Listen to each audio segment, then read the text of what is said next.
You better talk something. so fast. I'm gonna listen to the pre-fit chart and I'm a little weirded out. This thing is pretty slow. I'm gonna like right into Quail. Awesome. You guys go. All right. Shall I we? love you.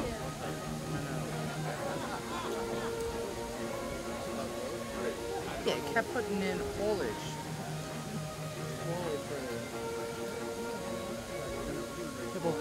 Oh, you go ahead. Yeah, sorry. No offense.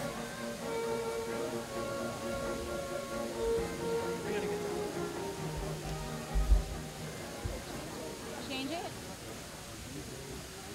Music ready?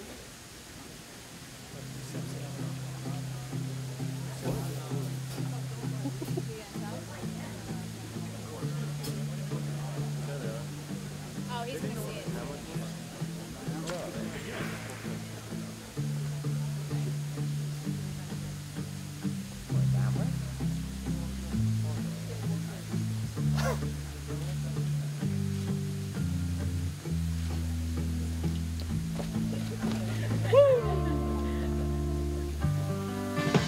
Do you know which side? Which? All right. I think we're on his left. We're on his left.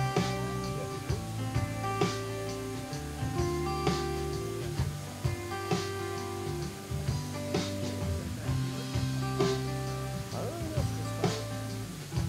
We didn't really talk about this.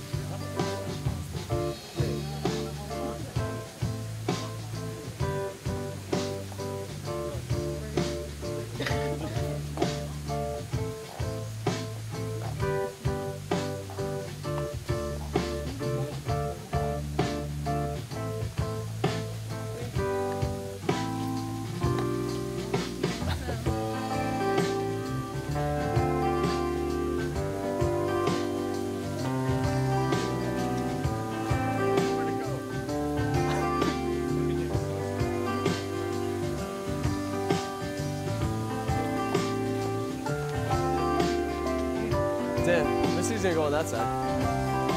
Well, she's obviously gonna be standing.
Welcome everybody.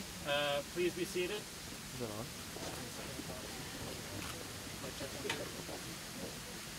There you go. Great. Now it's working. If you want. Today we've all come together in this beautiful space on this beautiful day here at the Hamlet Golf and Country Club in Comac, New York, to witness the joining of two incredible people, Vincent Scalisi and Kara Gainey, who've known and loved each other for what is honestly a very long time. Throughout their years together, which just to reemphasize, there have been many, Vin and Kara have come to realize that their personal dreams, hopes, and goals are more attainable and more meaningful through the combined effort and mutual support provided in love, commitment, and family. And so they have decided to forge an eternal bond together as husband and wife. For those of you who don't know me, my name is Justin and I'm Vin's cousin. And it was not too long ago that I was sitting in my apartment in Los Angeles when I suddenly got a phone call and a voice on the other end asked me if I would like to officiate a wedding in September. Thought about it for a moment, and then I said, "Sorry, sir, I think you have the wrong number." But once Vin and Kara convinced me they actually wanted me to officiate, I was genuinely touched and honored. It's a really nice thing. Now, most people don't know this, but there was a time many years ago when the family had gathered in our backyard for a barbecue, and at the time, Vin was deciding where he wanted to go to school, and he was very worried about being apart from Kara. He didn't want to be too far from her. And I remember pulling him aside and saying, "Look, Vin, Kara's awesome, but as someone who's a little older and more experienced, you should know that these high school relationships, they never work out. I know it may feel like Kara's the one, but you should just be aware that 99.9% of the time, it ends once you go away to college."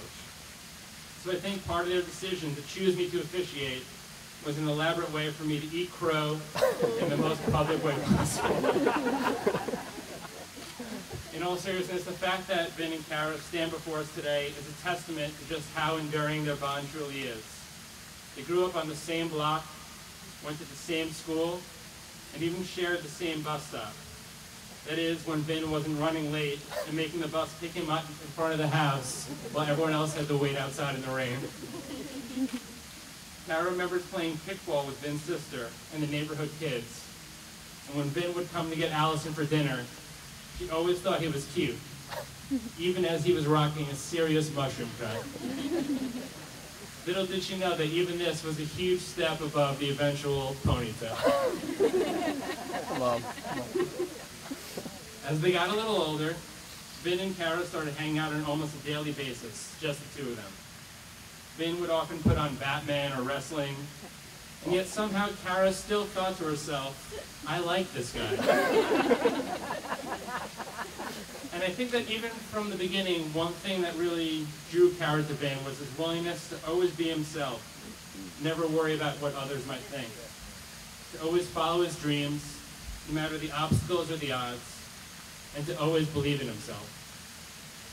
In Kara, Vin saw a strong, smart, beautiful woman who was always easy to be around and to talk to. She had a knack for making those around her feel comfortable and confident. And of course, it didn't hurt that she made some of the most insane desserts on a regular basis. Together they have built a beautiful home with a psychotic dog, and I think that they both recognize there's simply no way they could have gotten to where they are today in terms of their careers, their outlooks on life, their values, without the help of each other. Now, being that I'm single and my love life consists of scrolling through Tinder at 1 a.m., I'd like to read a brief excerpt on the true meaning of love from the novel Captain Corellia's Mandolin. Love is a temporary madness. It erupts like volcanoes and then subsides. And when it subsides, you have a decision to make. You have to work out whether your roots have so entwined together that it is inconceivable that you should ever part. Because this is what love is. Love is not breathlessness. It is not excitement. It is not the promulgation of eternal passion. That is just being in love, which any fool can do. Love itself is what is left over when being in love has burned away. And this is both an art and a fortunate accident. Those that truly love have roots that grow towards each other underground. And when all the blossoms have fallen from their branches, they find that they are one tree and not two. Don't worry, I promise that's as flowery as it gets for the rest of December. A wedding day is a time of happiness when you surround yourselves with your closest friends and family so that we may collectively witness and celebrate this milestone in your lives. It is also a time when we naturally miss and remember those family members who cannot be with us here today. Especially Vin's grandfather, Vinny Scalisi, and Kara's grandfather, Bob Gainey. We know how happy it would have made them to be here this evening. And yet we know that their memory serves to brighten this day and fill our hearts with just a little bit more joy. With the union of Vin and Kara, we honor those who are no longer here by strengthening existing family bonds and creating new ones for future generations. We come now to the words Kara and Vin want to hear the most today, the words that take them across the threshold from being engaged to being married and mark the beginning of their future together. I ask the best man to give the bride's ring to the groom.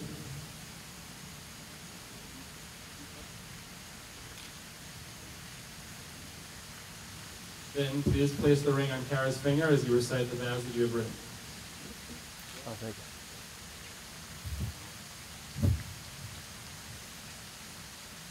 With this ring, I give you my heart. I promise to love you and protect you, to laugh and to come. You're good now.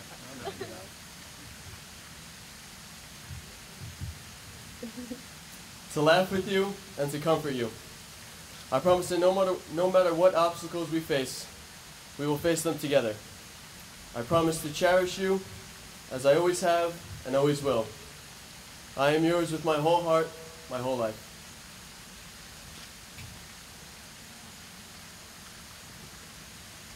Well done. No mistakes. Pretty good.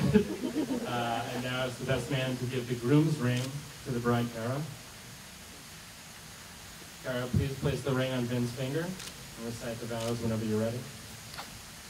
With this ring, I give you my heart. I promise to love you and to protect you, to laugh with you and to comfort you. I promise that no matter what obstacles we face, we will face them together.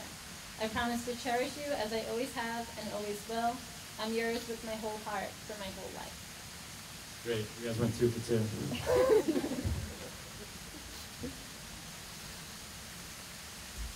Now, you guys are basically seconds away from this being official. But before we end the ceremony, I just want the two of you to really focus on that happiness that you're feeling right now. Today is going to move crazy fast. It's going to be a complete whirlwind, and you're not even going to realize that it's over until it is. So I want you two to really just take this moment right now to take a deep breath where you're not worrying about photos or hair trials or anything like that, and just savor this moment. I hope that it stays with you guys forever and that you keep coming back to it for the rest of your lives.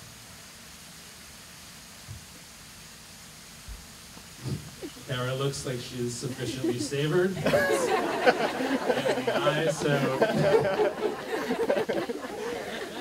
It is now by the power vested in me by the state of New York. I hereby pronounce you husband and wife. Vin, you may kiss your bride.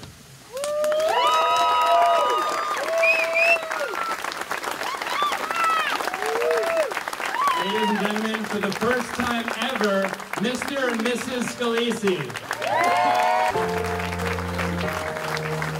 Guys, stop there with a big Give a kiss, guys.